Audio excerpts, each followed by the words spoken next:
Hey guys, welcome to today's reading. Today's topic is all about your next breakthroughs. We're going to see how you're breaking through in your life, what your next breakthrough is going to be. We're getting into all of it, and today we have a selection of different cards and crystals for you to choose from. So if you're new to this channel, welcome. I'm so happy to have you. Basically, you're going to see which of these crystals is sticking out to you, calling your name, drawing your attention in towards it, and then as soon as you make up your mind, just scroll down to the timestamps in the comments and the description and jump right into your pile. By the way, if you like how I read tarot and you want to see more of it, then be sure to head to my Patreon where I post all my additional readings. I just posted a reading all about who is obsessing over you, as well as one about generalized messages from spirit. But there are so many different topics to choose from over on Patreon. And like I said, you also get early access to all my YouTube videos. So if that sounds good and you'd like to join me over there, then head to the link underneath the timestamps in the comments and the description and join my Patreon. Also, if you're interested in booking a private session with me, you can do that at my website, briarrosetarot.com. Whether you're looking for a quick half-hour reading, a full hour-length reading, a tarot session, astrology session, channeling session, a combination, whether you want it to be pre-recorded or live, you get to customize your session so it's the perfect reading for you. If that sounds good, then head to my website, briarrosetarot.com, and the link for that is in my description. So that's about all I have to say, guys. Now, if you need more time to decide, you can totally feel free to rewind, pause, and take as much time as you need, but we're going to go ahead and jump into pile one. Hey, pile one, welcome to your reading. So you guys got the Strength card, the Nine of Cups, the King of Wands, and the Princess of Pentacles. So, wow, you guys got a lot of positive cards, and what I'm hearing so loud in my head is you deserve to be happy. With the Nine of Cups, that can talk about some deep emotional fulfillment, a wish coming true, something you've wanted for a really long time. And what I'm feeling like is this could be a period of peace coming towards you if there has been a lot of emotional turmoil, if there has been a lot of like angst or negativity, or just feeling like you're surrounded with chaos and disagreements. I just feel like you are really moving out of that. And one big thing I'm hearing is with it being combined with the Strength card, this is a choice you're going to make to advocate for yourself, to have certain boundaries with this Princess of Pentacles card. You are going to be the one who decides that, like, I'm not going to tolerate this situation, or this situation isn't making me happy. And I feel like the major thing coming through is that you realize maybe for the first time that you deserve to be happy. Certain things that maybe you justified in the past, or you made excuses for, or you maybe thought was just normal. Like maybe you've been in relationships that have been frustrating and you've told yourself, well, that's just how relationships are. Like they're just hard and you just have to work through them. And now this is you being like, I'm ready to leave this relationship, and then finding someone to date who's just so easy for you to be around and just makes you feel so good, you know, or even like choosing to be single for a while and being like, wow, I love my life. Or I'm not just gonna like sit at home on the weekends and bed rot and just be like depressed. I'm gonna seek out hobbies and interests, and I'm gonna go after what I want. I feel like it's almost like you're making yourself into this main character, and you may have a lot of opportunities to do that in the future. Like you might have things that open up to you, or like the ability to travel, or the ability to have more freedom, the ability to free up your schedule, the ability to work from home if you haven't done that in the past. I feel like now it's like you're starting to realize that all the things that maybe you felt weird about asking for, or there was a part of you that was like, oh, well, that's too much and I shouldn't, you know, I couldn't get that. It's like a big part of this is a mindset shift and realizing what you deserve and being willing to implement that. You know, the King of Wands energy is very selfish, very self-centered. Fire energy is inherently self-centered and self-focused, and a lot of the fire signs deal with that, whether it's Aries, Leo, or Sagittarius. There's always a kind of self-focused quality to them. They're not as like, oh, let me serve the collective the way a water sign is, or disciplined the way an earth sign is. It's more about living in the moment, being present with yourself, and what do I really feel like? What do I want? What is my desire? What is my passion? Those are all things fire signs deal with. Fire energy, one energy deals with is like what you actually want. You know, like if someone desires you with an Ace of Wands energy, they want you passionately. They're not like, yeah, this person probably has a great investment account and they have a good job and yeah, they would make a good partner. They're like, I want this person so bad. If they want you in an, you know, an Ace of Cups way, maybe they genuinely like you and love you, but it's like more calm, more emotional, sweeter. But Wands comes through with a lot of urgency, a lot of almost desperation, and it's very aware of what it wants. It's not intellectualizing it, it's not kind of turning it into something else in their head. It's present in the moment. And I feel like for some of you guys, this is literally paying attention to your intuition in the moment. So paying attention to how you feel moment to moment, right? Like if a situation is really upsetting you, instead of writing it off, instead of making justifications, instead of creating some narrative in your mind and thinking your way out of it and telling yourself, oh yeah, like I shouldn't think that way, or no, I'm looking too deep into it, or I'm being too hard. It's like, yeah, this is how I feel. And I don't really care what you think. I'm not going to overthink it. I'm not going to over intellectualize it until I don't even know which way is up anymore. I'm going to go with my instincts, because fire energy is instincts as well. It's super present, like I said, in the moment. It doesn't like ruminate and, overthink things like a air sign or a water sign would. So I feel like for you guys, this is about like really being strong on boundaries and realizing you can have whatever life you want, and also giving yourself permission. What I'm feeling for some of you guys is maybe I feel like there's a decision or something you've wanted to do, a decision you wanted to make, but then there's a big part of you that may guilt yourself or feel bad about it or be like, no, I shouldn't ask for that, or that's too much, or I shouldn't do that. And I feel like you are realizing, and this is a super fire energy thing to say, but that, the only person in this life that really matters in terms of their opinion is you. It's your life, it's your decision. You're a unique soul who came to this earth. So whatever you decide to do is up to you, and it should benefit you first and foremost. There is no need to prioritize any other soul above you. And when you live from a place of serving your greatest and highest good and listening to yourself, listening to what you want, paying attention to your own inner intuition, that's going to guide you to the best place. And actually, I think it also ends up serving you in so many ways. Like, if you think about it, who amongst us would rather be born to like a mom who didn't really want them versus a mom who was like, oh my God, I want a kid so bad. I'm so excited. I can't wait. So when we go from that place of listening to our authentic voice, listening to our authentic wants and desires, and that's also Spirit's way of speaking to us. Abraham Hicks talks a lot about a rocket of desire, and that is often coming from Spirit, that feeling of like, I just want this so bad. Like, I want to move to LA, I want to be an actress, or I want to start a YouTube, or I want to write a book, or I want to travel here, or I want to date this really cute guy.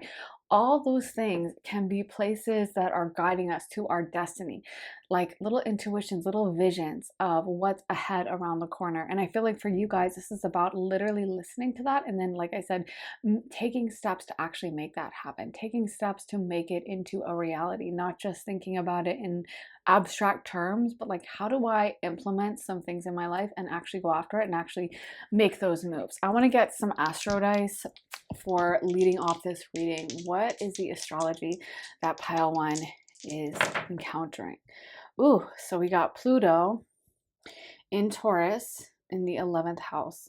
So very interesting. So Pluto and Taurus, Scorpio and Taurus, Venus and Pluto both deal with things that we value. They are the axis on the 2nd to 8th house, which is things that we value.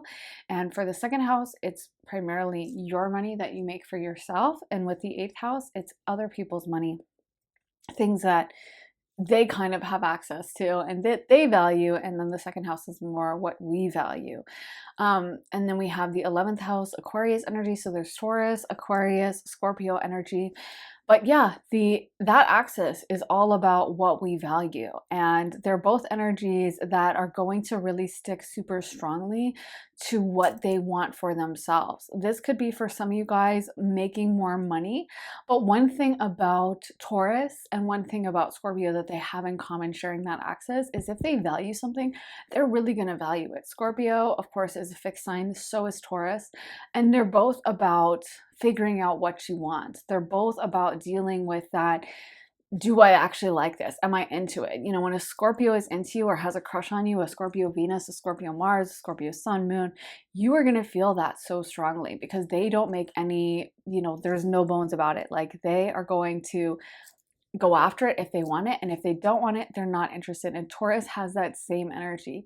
And I feel like for you guys, this is almost about giving yourself permission to step into that energy, to pay attention to what comes through to you, to pay attention to how you feel and what actually sparks that interest in you, actually what gets you going, what gets you excited, what gets you interested in it.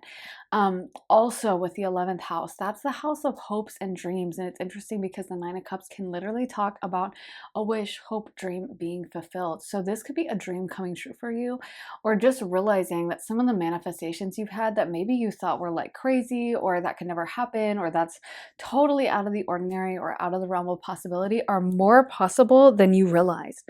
And that those things that you want, that is sometimes the universe's way of speaking to you, talking to you, sending you some kind of message. Pluto is also about how we deal with trauma.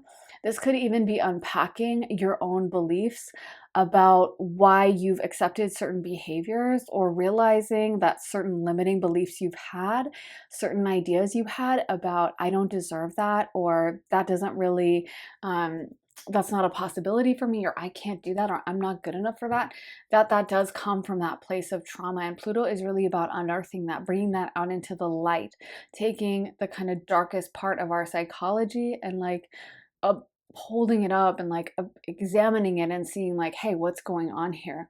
So I feel like for you guys, this is about, and it's interesting because we do have Pluto and Aquarius here, and Pluto just shift. Well, it hasn't shifted yet, but it just went direct and it's about to shift into Aquarius, which is ending a 16-year cycle. So for you guys, this is going to be the end of a period where maybe things have felt really dark and intense. And this is about realizing you have more options to achieve your dream than you ever thought possible. Also, Aquarius is about doing things in an unconventional way.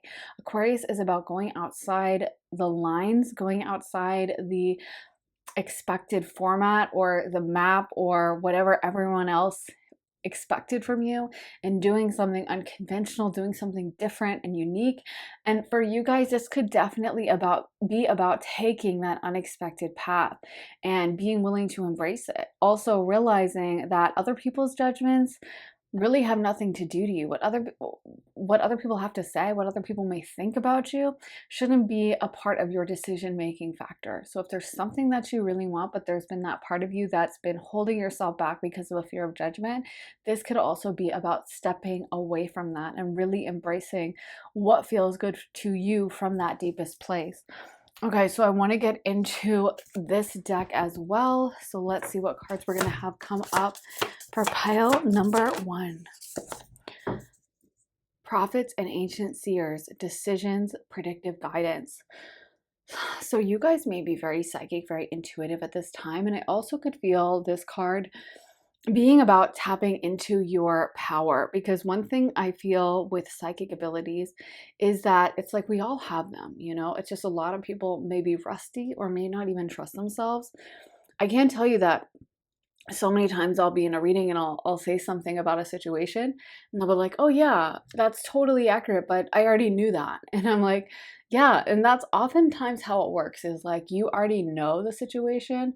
It's just like you, for some reason, we as humans, we always want to have someone else confirm. We always want to have someone else give us permission and tell us like it's okay to make that choice. Because a lot of us feel super tied to like, I have to do this, or I don't want to be mean, or I don't want to be cruel, or if I cut this friend off because I have a bad feeling, then maybe I'm going to be a jerk and I don't want to be mean. So let me just keep talking to them, even though I really just have this intuitive feeling that they're not super nice. You know, there's this amazing book, The Gift to Fear, by Gavin DeBecker, and he really talks about how so many people who experience violent crime or really awful events, they always would have a feeling about the person. And usually it wasn't this loud like red light in their mind saying like, this person is evil, get away from them. But it was more like that's really weird, or this person is acting weird, or this person is strange. I actually had my laptop stolen when I was 19, and I remember so vividly. That was actually what prompted me to read The Gift of Fear, which I actually think prompted my psychic journey, because that book is all about using your intuition. So in a roundabout way, I ultimately benefited from having my laptop stolen, but it was super disappointing at the time, very upsetting. And anyway, I remember thinking, because the guy ran into my room, and I remember looking over and seeing him and thinking, that's just so weird. And I wasn't like calculating all the different factors of the fact that what is this guy doing alone in the girls' dorm room at college? But we had guys who were in there visiting their girlfriends or their female friends, you know. So I just thought, well, maybe he's visiting a friend, but there was something about it. And now I look back and I realize he was having like a fake phone call, and he was like, if I had even thought to pause for a moment, I would have noticed that he was like talking in a way that was very unnatural on the phone. He would say like, yeah, I think, and I remember thinking that that's just off. And then I thought like he had seen me open my drawer. I had wanted to go across the hall and grab something. And then I was like, oh no, this guy's out in the hall and he's acting kind of weird. And then I thought, well, I don't want to be mean. He already saw me, and we made brief eye contact, and I don't want him to feel kind of ostracized, like he's this guy intruding on the girls' dorm. Again, so stupid that I ever thought that. But and I also really wanted to get whatever. So I was just like, okay, I'm just going to be gone for 2 seconds. I'm going to grab this thing. I'm going to come back. And anyway, in that time, he ran into my dorm room, grabbed my laptop, ran off. And it was so disappointing. But when I think about that, absolutely, my intuition, like, even though I hadn't had time to process it, it was so obvious to me in my body that I thought, what is this guy doing? Like, he's doing something weird. And I was kind of waiting for him to leave. And then I was like, oh, whatever, I'm in a rush. And anyway, if I had listened to that initial spark, because that's so often how our intuition comes through, this is weird, this is strange, there's something off about this, I don't feel comfortable with this. It doesn't always come through like an actual siren or like something so loud, like some booming voice from inside of us. It would be nice if everything was as clear cut as that, but often it's a lot quieter. And that's why it's so important to pay attention. And again, to realize the wisdom of that. So much of the time we discount it. We feel like, I don't know, maybe I was being judgmental, or maybe I was being a jerk, or I don't know, maybe there wasn't anything wrong with that person. You know, when I think of times I've tried to like cut off a friend or cut off a person, and then maybe, you know, they send me a nice text or something, and I'm like, oh, being mean. No, I should be friends with them. And a lot of times it's like we want that confirmation. We want to see that person like stab us in the back, or then we can feel less guilty about it, you know? I mentioned it before, but I have this glitch that happens occasionally with my email where for some reason all my old emails will pop up from back in the day.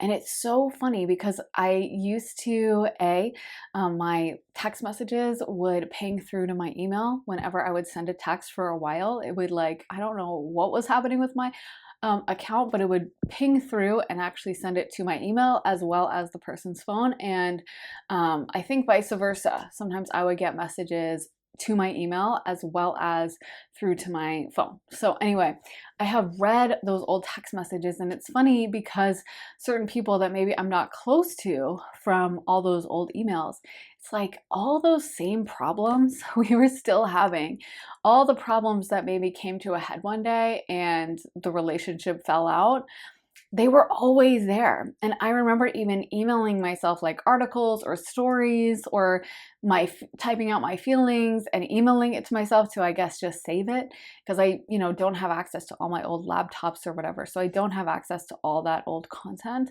But I feel like this has been a great way for me to realize, like, I was so right about a lot of those situations. And all the situations that I tried to look on the bright side, see the good, don't rush to conclusions, I was completely wrong. And sooner or later, they would crash and burn. And it's almost like when we think about it, I bet so much of the time with old friendships, with old relationships that you're not close to that person anymore, at the time you may have had that feeling, but again, you just didn't give yourself permission to listen to it. And that's the key. I feel like for you guys, this is about giving yourself that permission of like, I am going to pay attention to how I feel. I'm going to stay present. I'm going to live in the moment with this. I'm not going to discount. I'm not going to lie to myself. I'm going to pay attention and listen to my divine intuition. I often think that's the difference. Of course, there's a skill set when you like read tarot every day or you do private readings and you learn to like tap into it more on demand and you learn to listen. But I honestly think so much of that is the process. It's just learning to listen, learning to trust yourself, learning to like actually pay attention, because we all have a connection to spirit. We all have the ability. We all have an intuition. We all have met a person and thought, oh, that person's sketch, and then they turned out to be. Some people may be a little more intuitive than others or able to assess a situation more quickly or more accurately than others. But we all are gifted with this ability. And for you guys, this could really be about trusting your ability to read these situations. And instead of giving your power away to anyone else or waiting for that moment or waiting for it to be confirmed, just paying attention to this is how I feel and I'm going to trust it 100%. Let me get some more cards for you. Pile number 1. What messages do you have for pile 1, Spirit? Angels of the 7 chakras, power, truth, connection. Okay.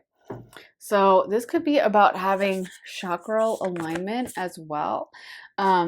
You know, sometimes, especially when we are having issues with any of our chakras, like lower chakras can cause us to have issues with safety. This is why a lot of times you may have that feeling in the pit of your stomach. And this is why it's so important to pay attention to your body.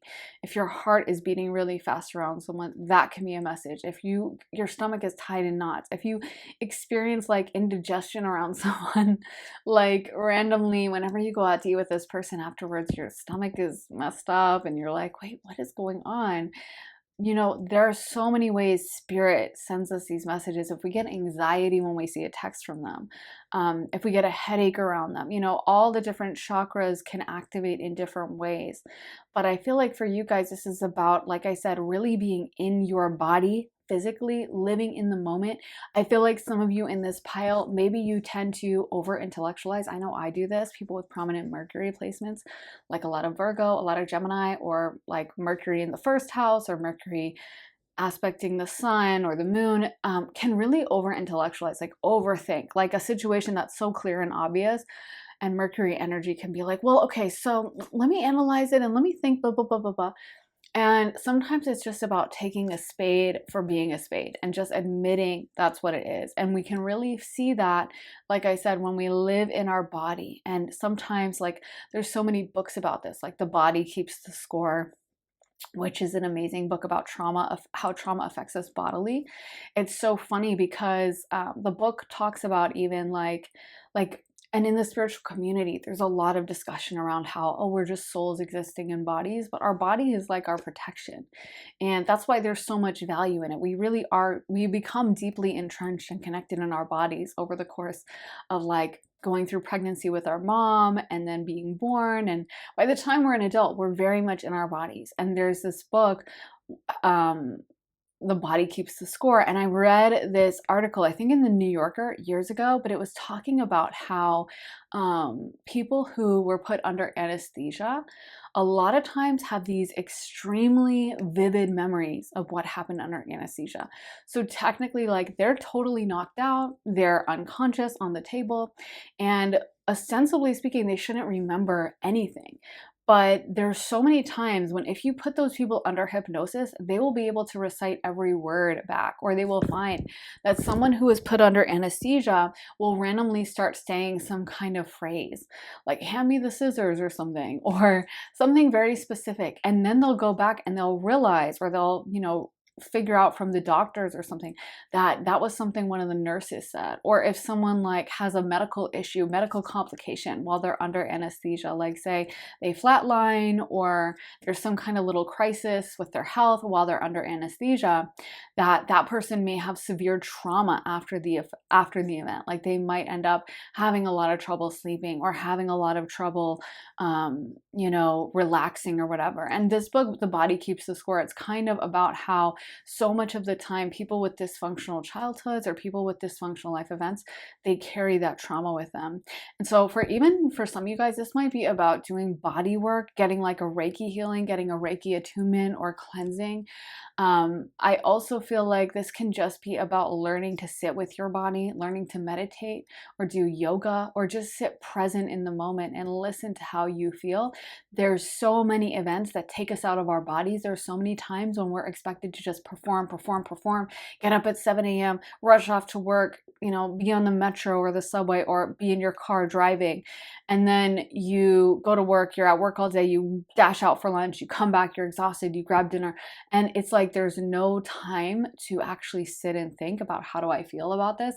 But, it's up to us. We can all take 5 minutes or just try to seek out those moments when we can actually listen to how our body is feeling. Because so much of the time when we are still, when we actually take the time to listen to like, how does my body feel in this moment?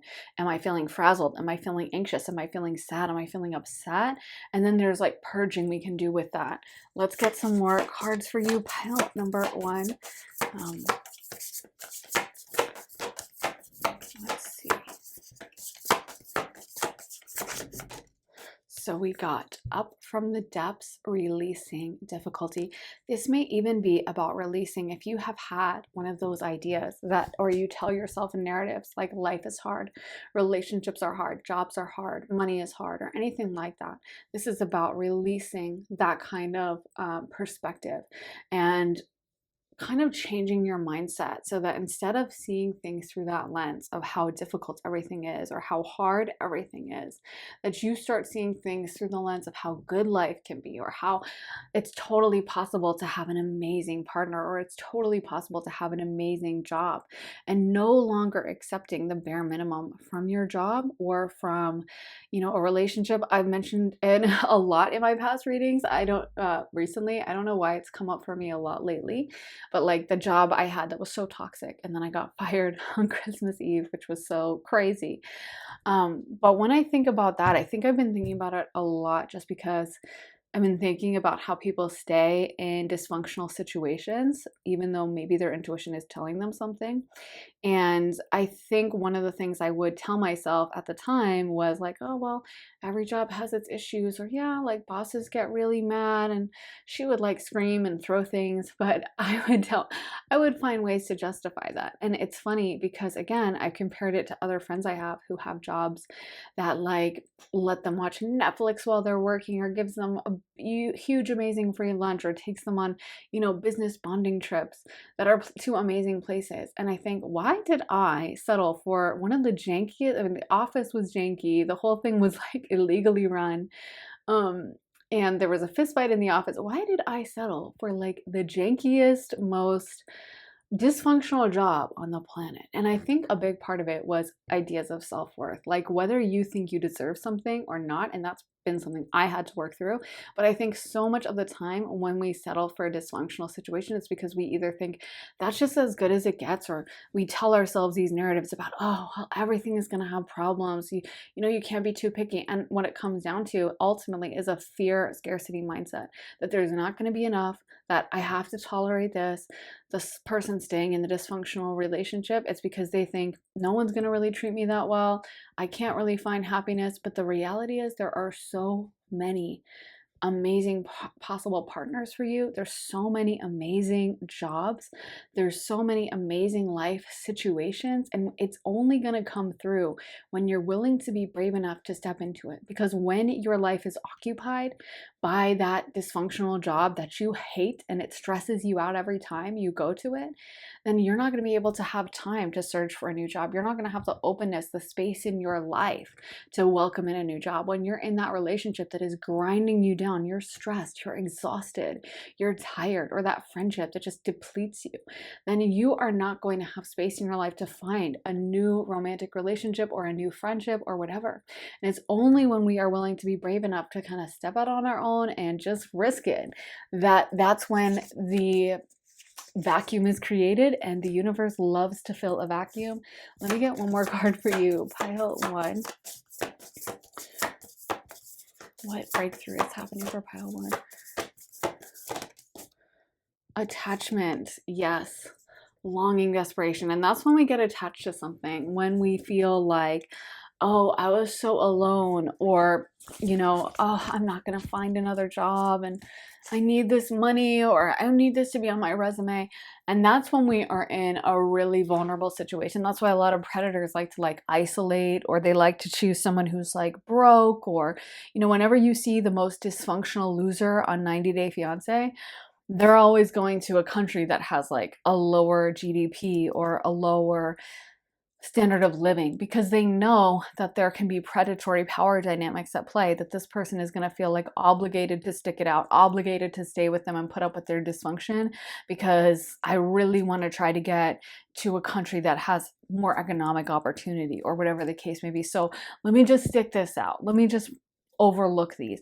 When we're in that desperate energy, when we're feeling like this is the only way, this is the only option, that's when we're kind of more vulnerable to being taken advantage of, or more vulnerable to just accepting something that is just not good for us. So yeah, I feel like for you guys, this is really about changing your attitude towards certain things and just changing your mindset so that you're willing to ask for more and accept more and demand more and know that you deserve more. All of those things, pile 1. You don't have to settle for a mediocre life, or a life that is stressful or taxing or exhausting, or where you don't feel like your best self. You deserve to be completely happy. And that's really the only thing you need to figure out, is what is going to bring me fulfillment? What is my intuition telling me to seek out?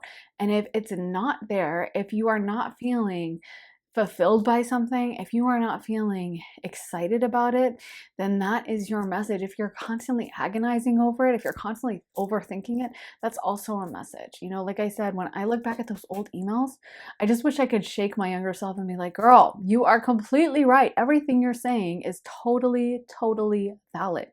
And I just wish I had made that decision earlier. I think I would sometimes be like, oh, I should cut this person off, but then I'd go back and forth about it, or I'd rationalize it, or I'd find excuses. And I wish I had just saved myself a lot of time and energy and just made that decision a lot earlier. Because the more you allow someone who's toxic into your life, the more you make excuses, the more damage they can do, and the more they're taking you off that path of all the abundance, all the beautiful options that are available to you. You do not have to settle for something that makes your life miserable. You can choose to seek out a life that is truly fulfilling and amazing for you, and that is going to be beyond your wildest dreams. And so this could even be a message for you to seek out content that aligns with that. If you're wanting a good relationship, you could look at, I don't know, Pookie and Jet or something, or other content where there's someone who treats their partner really, really well. Or if you're wanting a new job, maybe look up people's, YouTubes who have their dream job, or a TikTok of someone who has their dream job, and start integrating that into your mind so that you stop thinking that this is the limit, or I just have to accept this, and you start demanding more, because that is what you deserve, pile 1. So that is the message I have for you guys. I really hope that resonates. If you want to see more of my content, then be sure to head to my Patreon, where I post all my additional readings. There are over 100 exclusive readings you'll only find on Patreon, and you also get early and ad-free access to all my YouTube videos. I just posted a reading all about an open message from Spirit, keeping it very open-ended, as well as one about who is obsessing over you. But there's so much content to choose from on Patreon, and like I said, you also get early access to my YouTube videos. So if that sounds good to you and you're interested in joining me over there, then head to the link underneath the timestamps in the comments and the description, and I would love to see you over there on Patreon. Also, if you're interested in booking a private session with me, you can do that at my website, briarrosetarot.com. Whether you're looking for a quick 30-minute reading, a full hour-length reading, a pre-recorded reading, a live reading, a tarot reading, astrology session, channeling session, you get to really customize your session so it's the perfect session for you. If that sounds good to you and you'd like to book a slot with me, head to my website, briarrosetarot.com. So thanks for watching, guys. I'm sending you all my love and light, and I will see you again very, very soon for another reading. Take care, guys. Bye. Hey, pile two, welcome to your reading. Let's get into your cards. You guys got the Lady, aka the Empress, the Two of Cups reversed, the Wheel of Fortune, and the Four of Wands. So wow, there are some really amazing relationship cards coming in. This could be a breakthrough in your relationship life. For those of you guys who have been single, this could be meeting someone that you have a really deep soul connection with, someone coming your way that you just are simpatico with. You guys just see eye to eye. I also feel like for those of you guys who have been in relationships, this could even be a pregnancy coming through for some of you guys, or adding to your family in some way, forming a family. Or a wedding, a marriage. The Four of Wands is definitely a wedding indicator, so this could be an engagement if you're in a relationship. It's a really interesting combination though, because the Two of Cups is also reversed. So for those of you guys who are in an unhappy relationship, or maybe have been like hung up on someone from the past, this could be realizing that that person was not the idealized version of them that you had in your mind, and maybe your perception of them was not as fully accurate as you thought, or certain red flags or certain things that you kind of overlooked and gave them the benefit of the doubt on. This could be about you really realizing that this special connection that you thought you had, like, it wasn't as amazing as you thought. With the Lady, the Empress, this could be about realizing that the magic you perceived in this person was actually coming from you. It was a projection from you. The Empress is really about tapping into your Venusian power, especially for women. It's accessing the divine feminine part of you and realizing your own power with that. I feel like for some of you guys, this could be harnessing your Venus energy, either feeling more seductive, acting in a way that is kind of more attractive or going to attract more people to you. Venus is also a money, wealth, manifestation energy. So this could be about realizing your value, realizing what you bring to the table, and that you don't need to sacrifice, dumb yourself down. And if someone is not coming correct and treating you with the respect that you deserve as the Empress, then they have got to go. I feel like one of the things that is coming through is how so much of the time when we are fixating on one person, when we have this idea that this is the only option, or that, you know, I think a lot of times, especially it's with someone who may have lost a soulmate, or they feel like they lost a soulmate, or they're super fixated on someone from the past or someone from their life, wondering how is that person feeling or thinking, or I haven't heard from them, or was that my only option? That's so being in a scarcity mindset.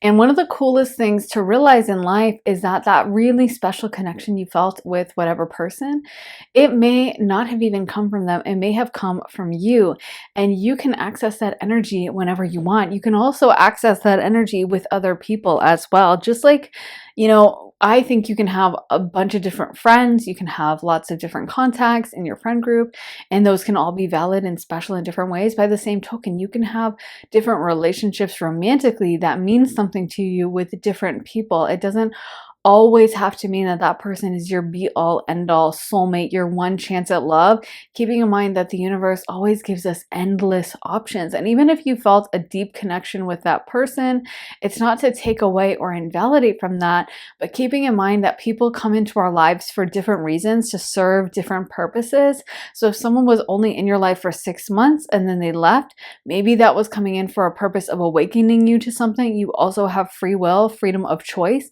But this is what's so cool to remember, is you can have multiple soulmates. You knew multiple people in past lifetimes. You can have multiple past life connections. And just because someone also was a past life connection and you feel this deep intensity around them, that doesn't mean that they were your bestie in a past life. They can often be an enemy coming back for unfinished business. And that deep connection you feel doesn't necessarily indicate that you're just supposed to end up with that person for life. Everyone has a reason, a purpose, a season that they're playing out in your life. But if they are not adding value or making you feel your best, highest, most aligned self, then you know what? You don't have to stick around with that. Again, if you feel really loved with this person and this is a beautiful time for you, then enjoy, especially if this is like, if this is resonating for you as like, oh my gosh, I hope my boyfriend proposes and we get engaged, or, you know, I really want to get pregnant. Maybe I'm married to this person or we're in a serious relationship and I really want to get pregnant and I want to have a kid with them. This could definitely be your indication of that. Keeping in mind, this is a public reading for multiple people. So of course there's multiple messages entwined in this pile. But one thing that I feel like is coming through is just realizing your own personal power. Even in a relationship, sometimes I think, even when it's a good relationship, you can end up being super entwined with that person to the point where maybe you don't look after yourself as much, or you guys just get into a routine of like watching TV and getting takeout, and it's almost like your usual routine that you might have, where you were in this routine of like you would get up every morning and exercise, or you were eating really healthy, and then you have this boyfriend that's like, oh, healthy food is so boring, let's just grab pizza, and you end up doing that because you don't want to like make him eat, you know, organic salad with you every night, so you end up being like, yeah, let's get pizza. But it's not necessarily your most authentic path. And even over time, you may find that depending on what you're eating, if you're eating really unhealthy stuff every day and not getting your veggies and not eating some organic stuff, and you're eating a lot of processed kind of junky food, over time, your skin may not look as good. You might not feel as good in your body. You can kind of become sublimated into this other person's energy, and that's not necessarily a bad thing. But this could be a message for those of you guys who are in relationships about realizing you have to look after yourself and you have to have your own identity and your own power. You know, like it can be that thing that you're in the relationship with that person and you just kind of are so comfortable with them, so focused on them, and you end up not seeing your friends for a couple weeks. And then it's almost like you become boring because you're so linked with this person. And this could be about taking your power back, being like, you know what, I'm going to go out and have a girls' night. We're going to get margaritas. We're going to have fun. And when you come back from girls' night, you're actually so energized. You have that version of yourself back. You're excited. You feel your own sense of personal power. Whatever relationship status you're in, whether you're single, in a relationship, married, whatever, I feel like this is about finding your power, possibly even pouring energy into your physical self so that that reflects on the inside as well. Because I think when I am kind of like, I know it's shallow to say, but when I'm like dressed up, feeling good, maybe I've taken the time to do my makeup that morning, or I have like on a really cute outfit that I love, or I've just like been really healthy that week and I've been going for my walks and I've been kind of eating more clean because I like to eat mostly organic. I feel better when I'm taking the time out to talk to my friends on the phone, when I'm taking the time out to like see my friends in person, or to nourish those connections, when I'm focusing on my interests, like my YouTube channel, whatever, and I'm pouring my energy into everything and it's more balanced, I feel like the best version of myself. And I think so much of the time that can get lost in relationships. I do think, especially as women, we're kind of expected sometimes to be like caretakers or to look after everyone else, whether it's in our friendships, in our relationships, and we can get kind of run down in that way. And that's why it can be such a powerful move to actually take a step back and just like drop everything and just focus on me. And that's actually a very feminine energy to be in anyway. The more we pour into ourselves, actually, the better, the happier, the more we glow, the more we shine. And by the same token, if you're single and you are not pouring into yourself and really spoiling yourself, doing the things you love, doing things that make you feel good, then that is a problem. And it will reflect on the outside, to the outside world. You can always tell the vibe when someone really treats themselves with so much respect and love and prioritizes themselves versus that person that is pouring into everyone else and there's really nothing left that they have to give. Let me get into some astro dice for you guys. This could even be with the Four of Wands, about like going out, partying, partying more. The Four of Wands is a really fun party energy, often like a big celebration, like a wedding, but it could be just taking the time out to go out for like karaoke night with your friends, or going out to the club, or going out to see the people that you enjoy, going out to a concert, getting dressed up, but really about enjoying life. Let me get into some astro dice. Okay, so we got Aquarius. We got the Aquarius moon in the 8th house. What an interesting combination. We got Aquarius and the 8th house in the last pile as well. So Aquarius and Scorpio energy. So we have Cancer, Aquarius, and Scorpio coming through. So the moon in Aquarius is a really interesting energy because the moon is super emotional, and then it's in this kind of dispassionate, colder energy of Aquarius. So I think Aquarius isn't super comfortable in the moon, or vice versa. But often it's also looking at things. What's coming to my mind with that is, I think a superpower Aquarius, or maybe air moons in general, can have is also looking at things through a very dispassionate lens. This is actually why, of all the placements that the moon could be debilitated in, it's actually debilitated in Scorpio.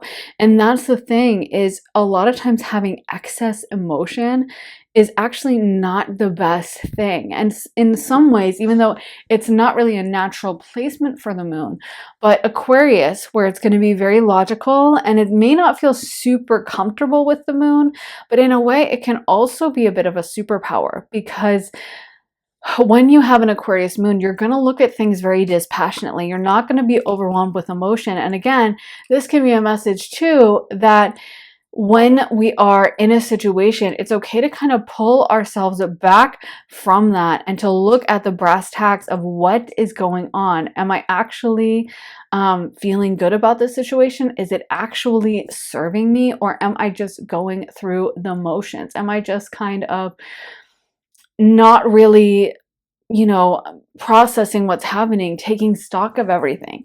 Am I in a situation where maybe I'm attached to things? Because the moon is where we also get attached. The moon is where we have our memory. And so it can be a very nostalgic energy, almost like that person that maybe their relationship hasn't been working for a long time, but they keep staying in it because they feel like they don't want to leave, because they have so much ties, so much attachment, so much comfort with this situation. And when Aquarius comes in, it's going to be like, oh no, we're going to pay attention. We're going to be logical air signs. We're actually going to notice everything. We're not going to be as emotional, because Aquarius is not as emotional. And we're going to actually keep track of exactly what was going on and exactly how I feel. So there's not going to be this kind of like, you get a pass and, oh, I just feel so attached to you, so I'm just going to continue in this situation. Aquarius moon is kind of more like, well, what's in it for me? What am I actually getting out of this? How am I actually being served from it? And one thing Aquarius isn't going to do is just stay in this comfort zone that the moon loves, because it just feels safe.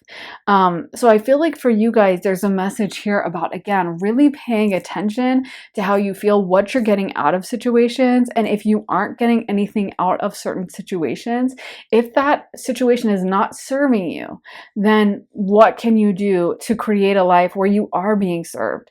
So like I said, if you're really attached to an ex-boyfriend and you keep thinking about him, you may pay attention to like, what is this actually doing in my life? Am I staying fixated on this ex and I'm not dating? I'm not moving on? Because if that's the case, then that's not necessarily the energy I want to bring out in the future. So let me move away from that moon memory energy, attachment energy, and let me step into what I want. Aquarius is also the house of hopes and dreams, the 11th house of hopes and wishes. So it's really a great energy for accomplishing something you want.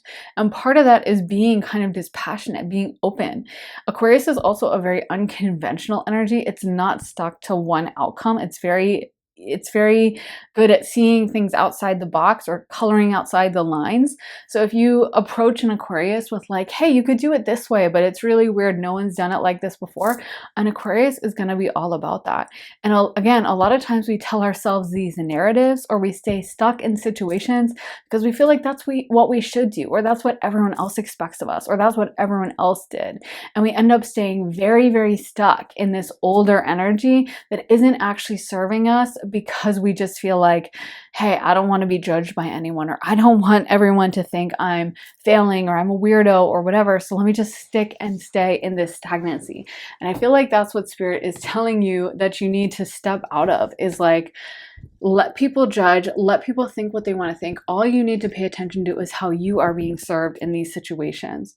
Let me get into some message cards for you, pile number 2. So we want to know what breakthrough is coming for pile 2. Oh, okay, so we got 2. 1, Archangel Raziel, Wisdom, Inspiration, Akashic Records. And then this one is Conscious Steps, Considered Action, Looking Forward. I feel like Conscious Steps is kind of what I was saying. Like I said, I think when we're in moon energy, that's so unconscious. It's so not really processing, not really being aware. And Aquarius energy being in an air placement is much more intellectually aware of everything that's happening. It's processing things mentally, it's paying attention. And again, it's very dispassionate. It's not so emotionally affected like a Pisces, Cancer, or Scorpio, like water energy. It's the water bearer. It's in control of water. It's in control of the emotions. So if you're not bringing anything to an Aquarius, they are definitely going to notice that. They are definitely going to pay attention to that. And they are going to keep track of who's getting what. That's actually what the water bearer would do, is they would keep track of who had gotten the amounts of water, who needed water, who hadn't gotten their fill that day. And they had to be very like, dispassionate, non-emotional about that. They couldn't be affected by like someone who was really sad because they wanted more water that day, because if they gave more water to someone else would have to go without. So they ended up being very like cold and being very good at just separating like, okay, I know you want water, but too bad, because that's just not what's going to happen. And I feel like for you guys, this is about giving yourself that permission sometimes to look at things from that angle, instead of feeling overly attached, overly sentimental, overly nostalgic, but really looking at things from that brass tacks perspective of what am I getting out of it, and what is going to be in my future with this? How do I feel? How has this situation transformed my life?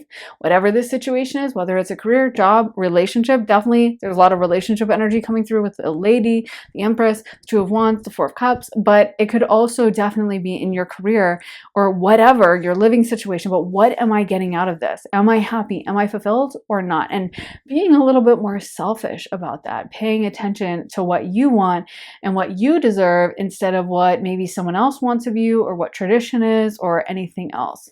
Then we have Archangel Raziel coming through, which is really interesting because Raziel is an angel that really helps with clairvoyance, psychic abilities, manifestation.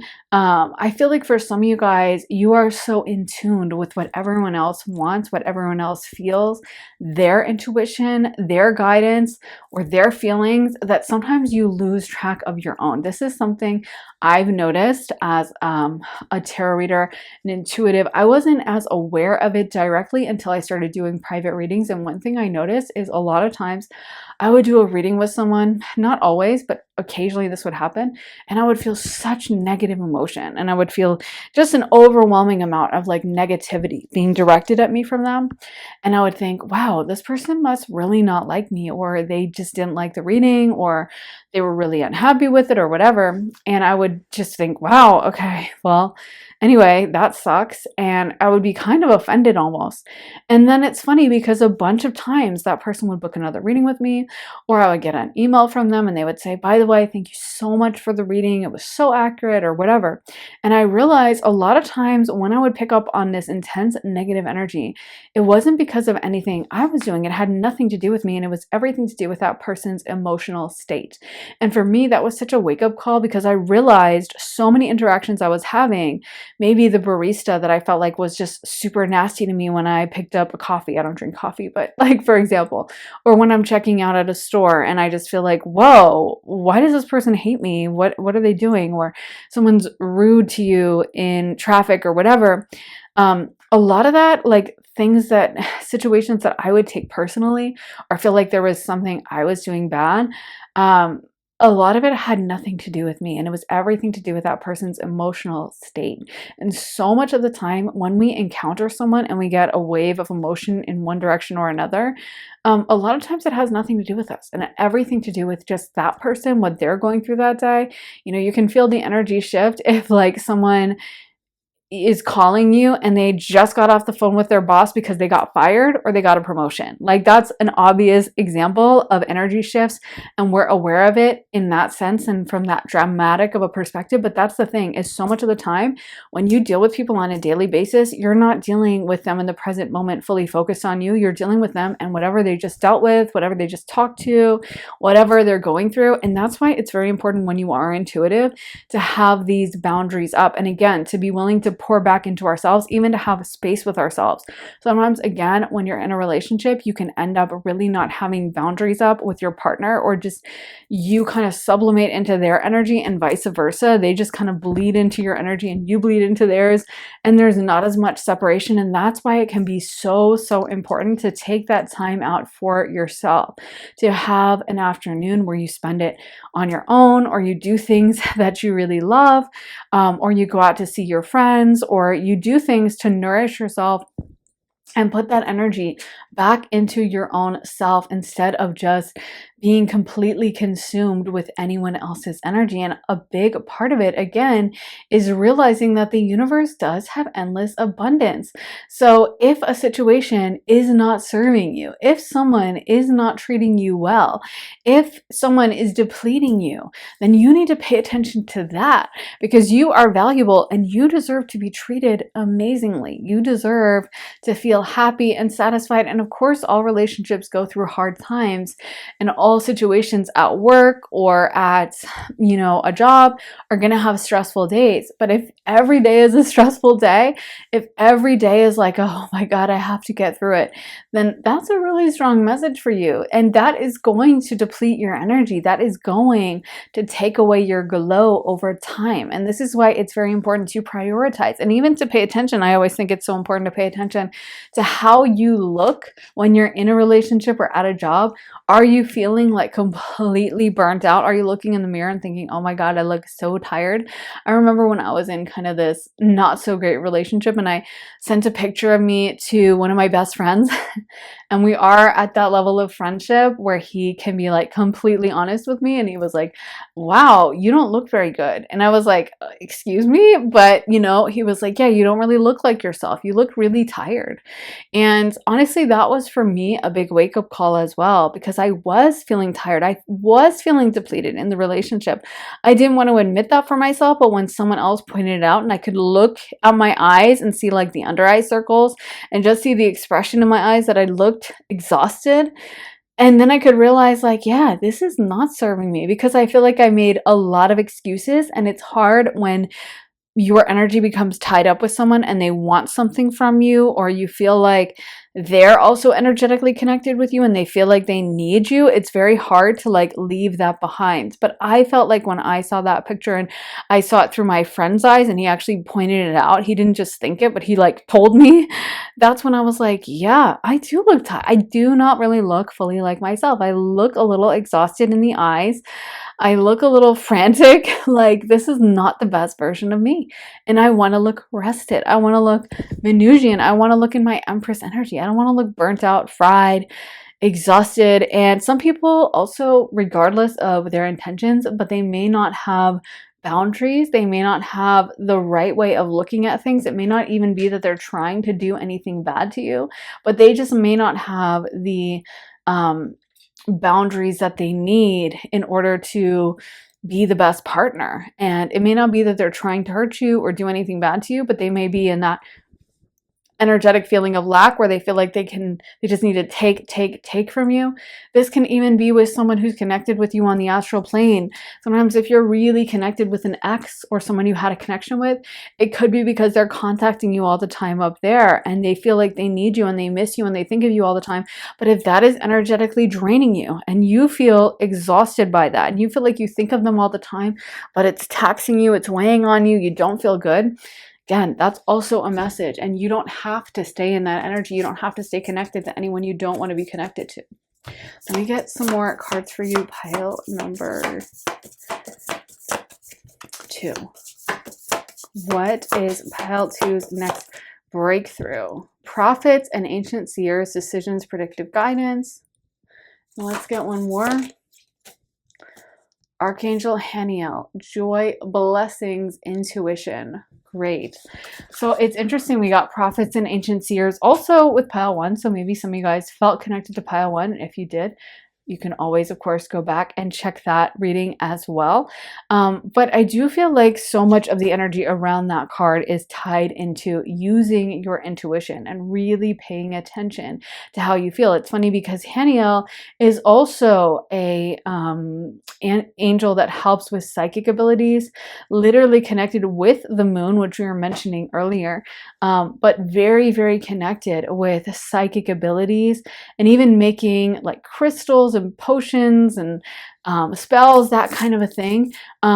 For some of you guys, this can be about how when we feel drained or when we feel like a situation is really taxing us, we're also not going to be as in touch with our intuition. I know this is why it's so important to like carve out, I think, 5 minutes a day to meditate or some time to be with ourselves and really pay attention to how we actually feel, not just, the day-to-day life getting swept up in our obligations and rushing around and never taking time for ourselves, but really making sure we take the time out to pay attention to how we feel in our bodies, how we feel physically, and how our intuition is guiding us, speaking to us, the messages we're getting in our dreams. What is speaking to the greatest desires of our heart? What is speaking to us from a deep level about what we really want, and realizing we do have the ability to seek that out, to say yes, to step towards it, and we don't have to tolerate anything that isn't serving us or isn't making us feel really aligned. We need to also be sure to prioritize our intuition in that. I think so much of the time we will like get an intuition, but we end up overriding it, or we end up not listening to it because it's almost like it's inconvenient to know that like I have to leave this job, because of course then we'd have to go ahead and quit that job, and maybe we really need the money, or to leave that relationship because then we have to be single again, and we really don't want to have to be single and out on the nightmare dating scene again. So we end up kind of just turning our head away and pretending like we don't notice and kind of looking over red flags or ignoring situations. And this is why it's really important to respect our intuition and to realize our intuition does come from the angels, comes from the other side. And if you are getting a spiritual download, an intuition coming into you, it's something you really need to pay attention to. So you guys may even be getting a breakthrough when it comes to your intuition. You may feel much more connected with that. You may feel like you are able to get much deeper visions than you have in the past, and that if you do take some time out to meditate or pull tarot or whatever, that those messages come to you so strongly.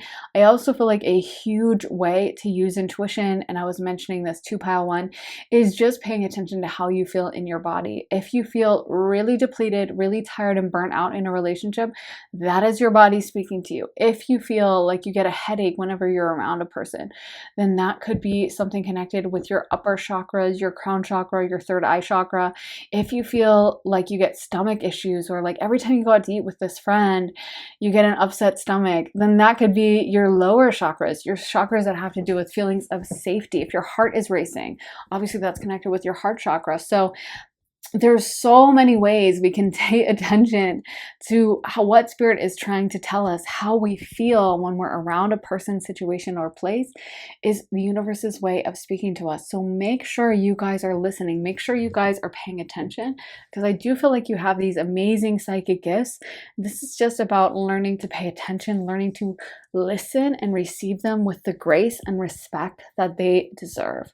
So that is what I have for you, pile number 2. I really hope that resonates, guys. If you want to see more of my content, then be sure to head to my Patreon, where I post all my additional readings. There are over 100 exclusive readings you'll only find on Patreon, and you also get early and ad-free access to all my YouTube videos. I just posted a reading all about open channeled messages from spirit, as well as one about who is obsessing over you. But there is so much content to choose from over on Patreon, and you also get early access, like I said, to my YouTube videos.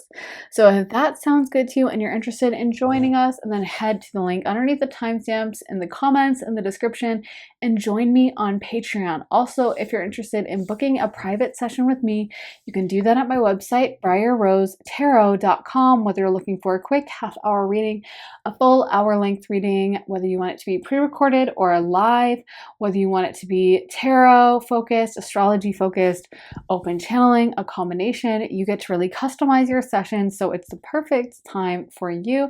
And if that sounds good, head to my website, briarrosetarot.com. Link for that is in my description. So thank you so much for watching, guys. I am sending you so much love and light, and I will see you again very, very soon in another reading. So take care of yourselves, guys, and I will see you then. Take care. Bye. Hey, pile 3, welcome to your reading. So you guys got the 10 of Swords, the 10 of Cups reversed, the 3 of Cups reversed, and the Justice card.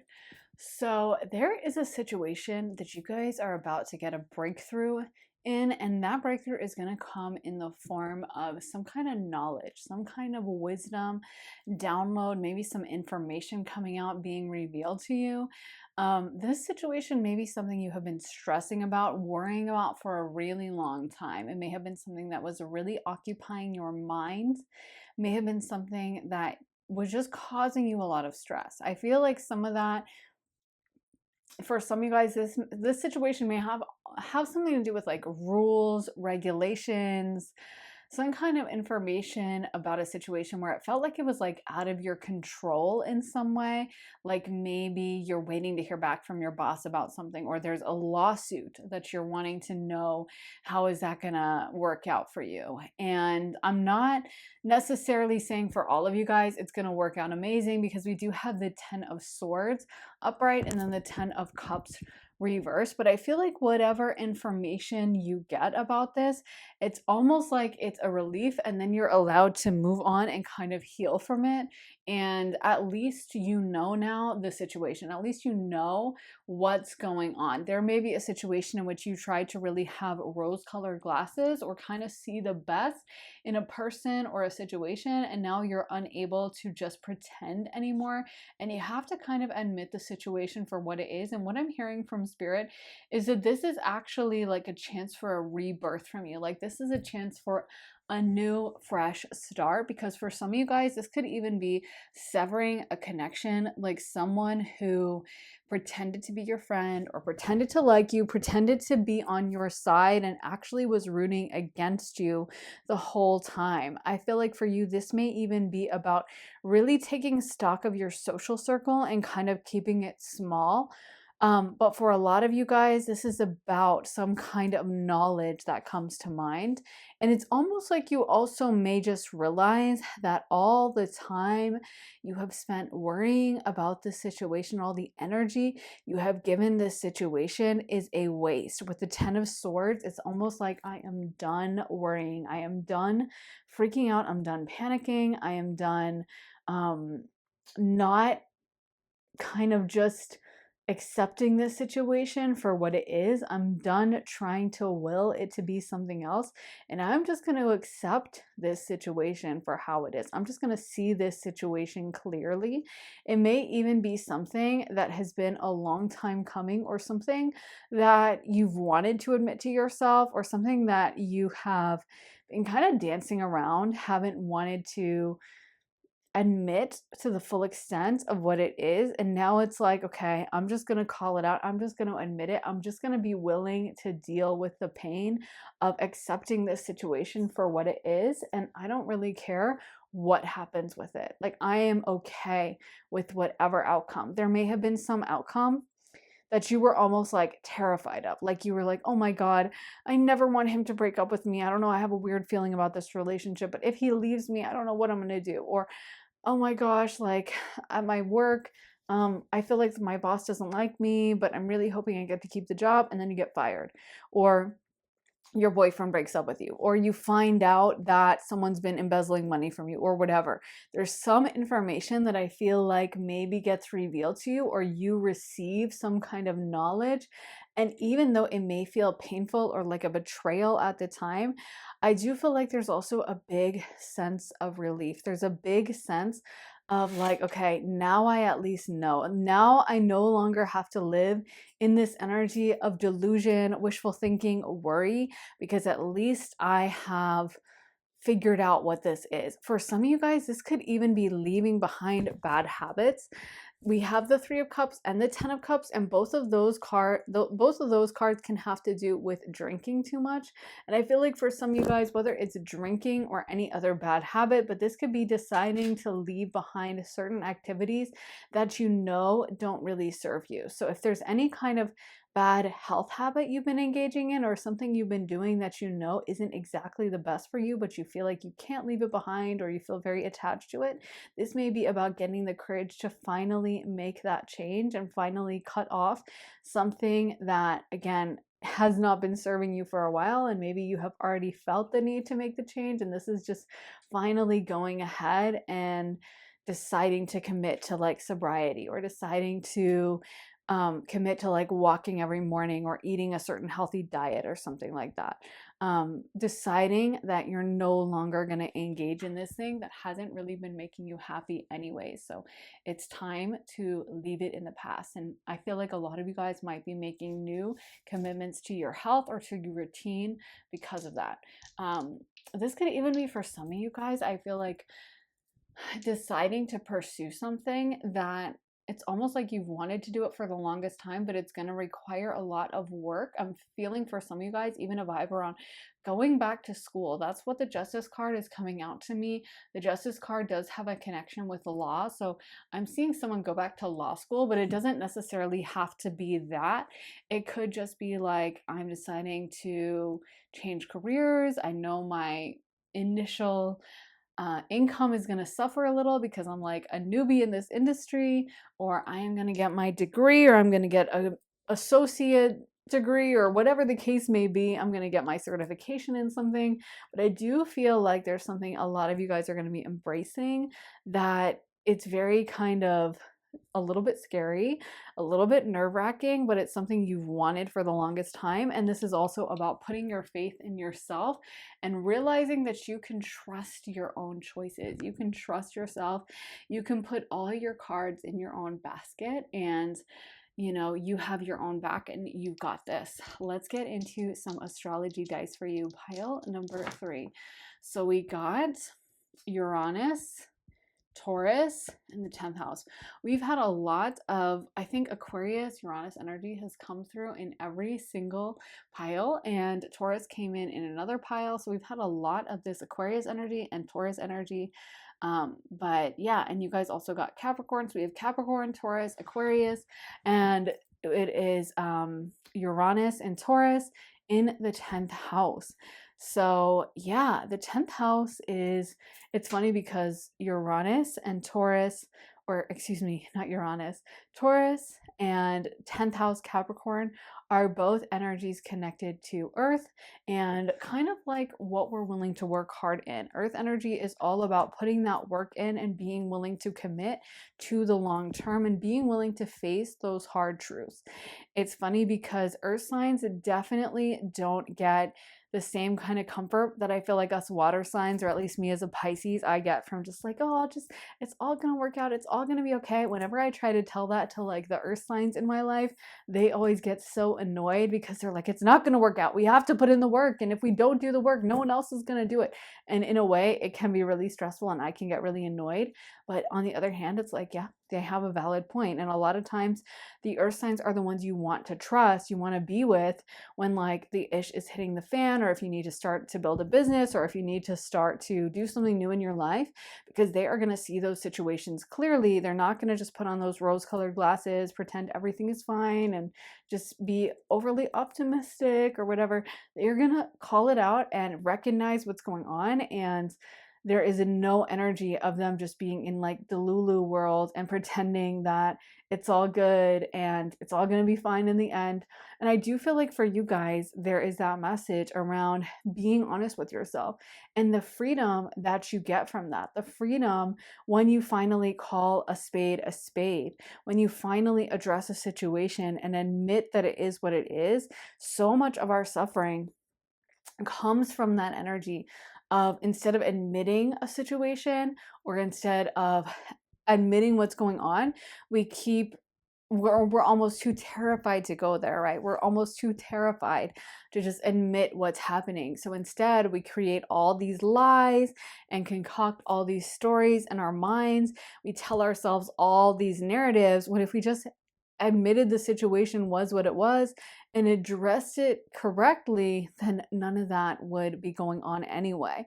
It's kind of like if you're lost and you are driving around and you don't know where you are, you can keep driving around aimlessly, but you'll probably get more and more lost and you might get yourself into a lot of trouble. If you can just take those 2 seconds to look at the map, then you'll be like, oh yeah, I'm off course and this is how I get back on course. And that's the thing, is so much of the time in life too, we attach all this meaning, or all that, we kind of like panic about even admitting that we messed up, instead of just being like, oh yeah, I drove off track. We tend to be very fatalistic about it. We tend to kind of fall into panic or extreme negativity, tell ourselves that like, this is the end of the world, oh my god, I can't believe it, instead of saying, this relationship really isn't working out and I think it's just time for me to be single. So yeah, I think I'm gonna break up with my partner. It's like, oh my god, I have to be single again. I'm gonna be so miserable. I don't want to be alone. There's no one to date. Oh my goodness, online dating is horrible. And it makes it so much worse than if we just call the situation out for what it is. And if we just were like, yeah, I have to be single again. Oh well. That's something I think Capricorn energy is really good at, is just admitting and kind of facing it head on. It's almost like there's no problem that's that big and insurmountable, but if we never address or see the problem as it is, then of course we're never going to get to solve it anyway. So yeah, there is something to be said for, instead of just soothing ourselves, distracting ourselves, pretending like a certain situation is benefiting or serving us when it's not, we just kind of like dealt with it. One of my favorite books that deals with spirituality is Women, Food, and God by Janine Roth. And it deals with kind of your relationship with food or your body and how that connects in with spirituality. And it's a really underrated spiritual book. But anyway, that book talks about how, when someone's like, say, overeating, like say they have binge eating disorder, there's this desperate energy that may overtake them in the moment when they are engaging in that behavior. Like maybe they had a really rough day at work, and so when they get home, they just decide to bake brownies and eat the entire pan, and then eat a bag of giant chips after. And all of this is done in this kind of pursuit of like something to make me feel better. But of course, there's this initial rush of distracting yourself and like, ooh, these brownies taste good. But sooner or later, and a lot of times it is sooner than you would expect, because it may not take that long to eat an entire pan of brownies when you're in this frantic, manic state. So you eat that, gobble it down really quickly, and then the situation is so much worse than it even was. Then not only do you have to deal with whatever stress you came into the situation with, but now you're also stressed because, oh my god, I ate an entire thing of brownies. I feel awful physically. I feel this crazy sugar rush. Maybe I was trying to lose weight or something, and now I've just destroyed that. And anyway, I think that is not just about, of course, binge eating disorder. It's about there's so many ways that we approach life, and instead of facing our problems head on, or just being willing to deal with the pain, just being willing to face it and deal with it and take it, we end up like running away from it. We end up trying to distract ourselves with a million different things. In the modern era, obviously food is a drug of choice for a lot of people because it's cheap and readily available, but it doesn't have to be that. It's the same underlying thing that pins all addictions, and all of those self-destructive behaviors, which is like, I have to distract myself from the pain. And this is why so many religious orders, whether it's like Buddhist monks or Christian monks or rabbis or whoever, but there is this kind of emphasis on facing pain. Or if you're like a Catholic priest, choosing to abstain from sex, or choosing to abstain from food, or choosing to abstain from anything that we could use to distract ourselves from pain. And like a lot of Buddhist monks and stuff, they find value in meditating in like extreme cold, like on the side of a mountain, or even in extreme cases like self-immolating and then meditating during that. So you're literally not reacting to the most intense pain a human can feel. And the value in that is because there is something transcendent outside of us. There is this part of God that we can connect to that knows that it's all okay. It's all good. There's nothing that bad. Nothing that could happen to you is that bad. Whatever you're dealing with, however insurmountable it may feel, however crazy it may feel or overwhelming it may feel, I assure you, there is a part of you that can deal with this. And there is a spiritual version of yourself that probably has seen this all before and knows exactly what is going on, and knows that you are going to be absolutely okay. And maybe even that you signed up for this lesson to learn on the astral plane, and that you are capable to handle this beyond measure. I mentioned this before, but I think I have this thing I autofill on my calendar pretty regularly. And the first couple letters, I guess, line up to, I don't know what it is, but I think it was a philosophy paper because I was a philosophy major. And so I'm assuming, because that was what most of my papers were about. But it was some philosopher's name that I don't remember. I can't remember, but I have it in all caps. It's like the name, like some last name, and then paper due, all exclamation marks, everything is in caps lock. And so clearly I can only imagine the tension I was feeling when I made this calendar alert. And I have no idea what it was, whether it was like set alert for a week before, set it for the day before, whatever. But clearly it was a big deal to me at the time. And it's funny because now I don't even know what that paper was about. I don't know the name of that philosopher. I don't remember what it was about. But that's the thing, is it meant so much to me at that time. And not only did I do, I guess, pretty okay on the test and ended up, graduating college and everything, but like it all worked out. And I think so much of the time when you think back to your concerns, the concerns in the past seem like tiny, inconsequential little grains of sand. It's almost like I think this is a big reason why so many of us feel nostalgic for different eras, different times. Like for me, I love looking at images from the 1980s. I think that seemed like such a cool time to be alive. But when I think back to that, I'm like, I'm sure there was a lot of stress from the Cold War, from the possibility of nuclear war, from, there was a time in the early 80s when the economy wasn't doing so well. Then there was like the AIDS epidemic, I think, in the 80s. There was lots of things going on that would cause lots of fear and stress. But to me, now it's easy to look back at it through rose-colored glasses because I know that there was no nuclear war. And eventually they found, I think, a cure for AIDS, or at least a way to kind of stave it off and give people with it a really long, high quality of life. And everything seems to have kind of worked out. The economy survived in the US, and, things maybe didn't all work out, but it all seemed like in the end, everything turned out okay. And I think a lot of times that's why so many of us love to live in that energy of nostalgia, is just because we have that sense of safety and comfort, and like it did work out for them. But that's the thing, is it's working out for us too. And that's what we have to realize is one day someone may look back at this time in our life or what's happening to us and be like, oh my gosh, grandma looked like she had the best life, or wow, that was such a great time for you. And if you could just come into it with that energy of knowing that it's all going to be okay, that everything is unfolding in exactly the way it should, then you won't have to live in that energy of stress, terror, because most of our stress comes from that energy of being afraid of events, being nervous, being terrified that we're going to make the wrong choice, and knowing that we really can't make the wrong choice, that everything is working out for our greatest and highest good, is going to do a lot with taking care of that and helping us with that.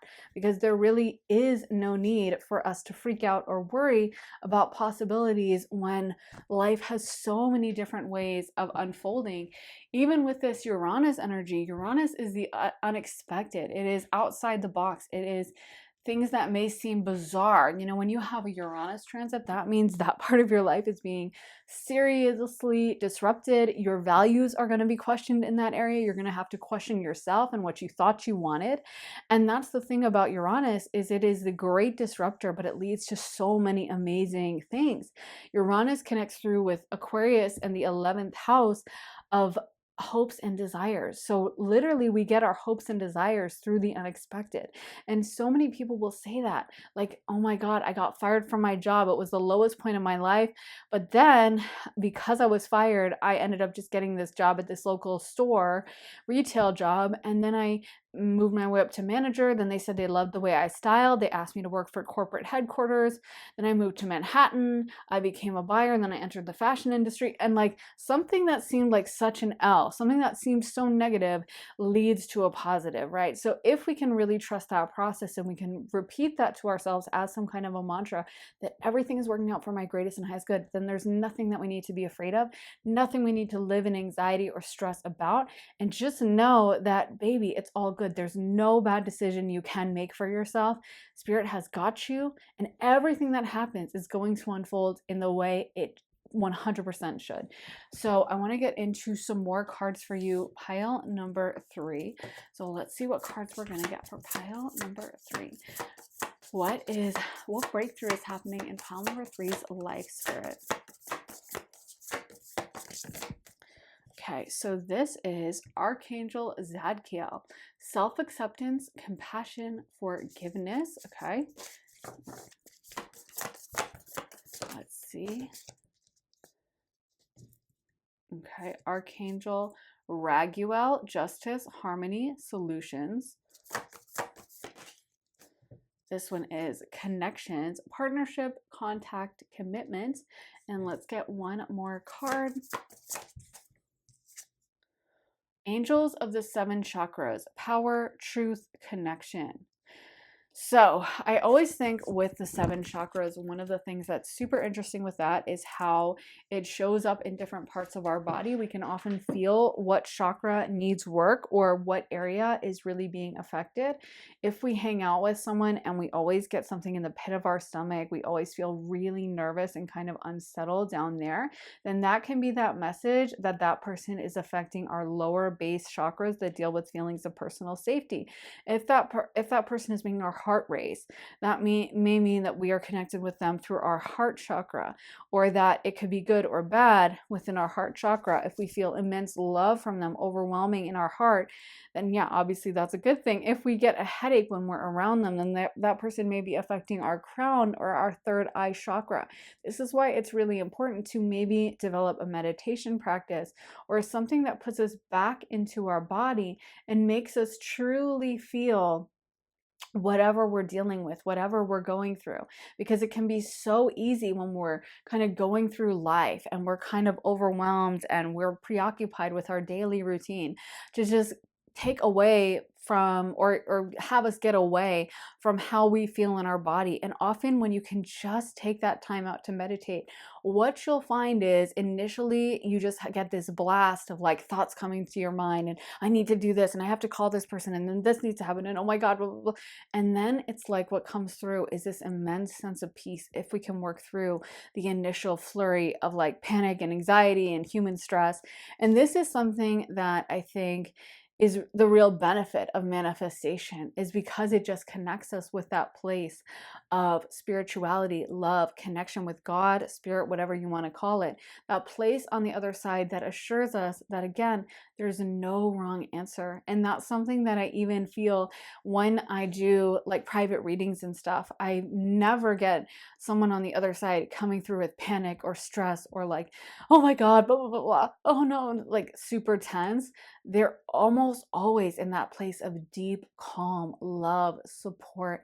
They are almost always so excited and happy and loving towards everyone on the other side, because they realize that there is no reason to panic, that even the seemingly worst decision is aligning that person with lessons they signed up to leave, to learn in this lifetime, and that there is no way to take the wrong route. Everything is working out for us, and that our soul is literally unaffected. So the craziest thing could happen to our physical body in this realm, and our soul is still unaffected, right? So there's literally nothing to be afraid of, because we are so resilient, we are so powerful, and our souls are so much more powerful than anything else that we could ever face.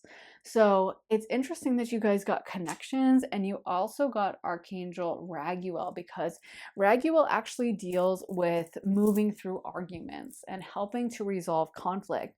So for some of you guys, this could even be connections where there seems to be a lot of conflict, a lot of tension, with the 10 of Cups being reversed and the 3 of Cups. This could even be about finding a way back in your relationships where maybe you spend more time enjoying each other, you spend more time in peace, but it's also worthy to kind of keep track of things. I always think it's so interesting that the justice symbol is the symbol for Libra of all signs and the 7th house. But that's because relationships, as much as I always think of Libra energy, and to me how Libra kind of shows up in humans is Libra placements are super peace loving, they're super friendly, they're kind of like not into conflict or getting mad about things or, fighting. But at the same time, Libra is an energy that definitely keeps track, and that's why it actually shows balanced scales, because that's the key to make a relationship work, is balance, meaning both sides have to be putting energy in, both sides have to be giving of themselves, both sides have to be loving and kind and sweet. And a lot of times, many of us, we stay in relationships even when we are over giving, we're not getting anything back from that other person, and we kind of gloss over it, and we just kind of don't even keep track of that. And then I think is really important to do is to kind of keep some track. So kind of pay attention of, what am I getting out of this versus what am I getting, or what am I giving to this? So is there an equal balance? Is there an equal distribution? If not, then it could be something that you can address. Raguel actually loves an underdog or anyone who is being mistreated. So if you're being mistreated in a relationship, calling on Raguel can be a great way for you to get your justice and for you to kind of have a better treatment overall, and to maybe get some kind of addressing of those problems and get them to be taken seriously, because Raguel hates to see someone taken advantage of or not treated well, and also helps with mediation of disputes. And it's funny, you guys got justice in both of these cards. I do feel like for some of you guys, there is an energy where you have been treated in an unjust way and in an unfair way. So that could be something that you kind of call on help for. It's like, if you deserve justice or if you haven't been treated well, then kind of like asking for help or guidance or helping to navigate that, and realizing that you don't deserve to be miserable all the time. You do deserve to have that 10 of Cups upright, deep feeling of fulfillment. So if that situation can be addressed, changed, and you can be treated better, then absolutely, I think you should do that. If you're like, no, this situation is too far gone, then that's something to pay attention to as well. It's funny because Zadkiel also does deal with forgiveness. So this may be the need to forgive certain things, or to not kind of I think sometimes as well, we can get into situations where we can be almost too nitpicky. I'm not saying that's what's going on, but take what resonates, leave the rest. Sometimes we're in situations where we are too paying attention to every single detail or everything someone does wrong, and we have to kind of give them the benefit of the doubt. Again, you always want to make sure you have some balance here. That's what Libra is all about. You're not too nitpicky, but you're also not letting someone take advantage of you. So it's up to you to kind of find the fine line with that. Zadkiel also helps with studies and tests and students of all kinds. So for you guys, this could be about, like I said, going back to school, pursuing a dream. I feel like for you, this could be even about moving out of anxiety. Zadkiel is also a healing angel and especially deals with like self-compassion. And I feel like for you guys, this could be about forgiving yourself, realizing that you don't have to hold yourself to such a harsh standard, that you can actually allow yourself to make mistakes. Give yourself that permission. For some of you guys, I feel like you've been beating yourself up about something lately. Maybe there's something you feel embarrassed about. I even feel like for some of you guys, this could be because you consider yourself like a very spiritual person, and maybe the people around you have quite high standards for you as a result. Like maybe they expect you to be always perfect because you are so spiritual. So how could you ever make mistakes? And I feel like for you, this is about realizing you are human. You are doing the best you can. And if someone is also around you and they're always putting insane standards on you, they're always really harsh on you, this is about learning that you don't have to put up with that. And you deserve to be around someone who makes you feel good about yourself, who inspires you, who makes you feel accepted and joyful and happy. 10 of Cups upright, who celebrates you with the 3 of Cups, not someone who's going to be nitpicking you or be overly critical or make you feel depressed with the 10 of Swords energy. That's something that is really important that you don't tolerate and you don't stick around in, because it can really kind of degrade your sense of self. And of course, you can always heal that. We have this endless capacity to heal ourselves. But I mean, why would you want to put up with something like that if you don't have to? So anyway, that is the message I have for you, pile number 3. I really hope that resonates, guys. If you want to see more of my content, then be sure to head to my Patreon, where I post all my additional readings. You also get early and ad-free access to all my YouTube videos as soon as you sign up. I just posted a reading all about who is obsessing over you, as well as an open channeled message from Spirit. But like I said, there's so much readings to choose from over on Patreon, and you also get early access to all my YouTube videos. So if that sounds good to you and you'd like to sign up, head to the link underneath the timestamps in the comments and the description and join me on Patreon. Also, if you would like to book a private session with me, you can do that at my website, briarrosetarot.com, whether you're looking for a quick half-hour reading, a full hour-length reading, a astrology session, a tarot session, a channeling session, whether you want it to be pre-recorded or live, you get to customize your time with me. So it's the perfect reading for you. If that sounds good, head to my website, briarrosetarot.com, and the link for that is in my description. So thank you so much for watching, guys. I am sending you so much love and light, and I will see you again very, very soon for another reading. Take care, guys. Bye.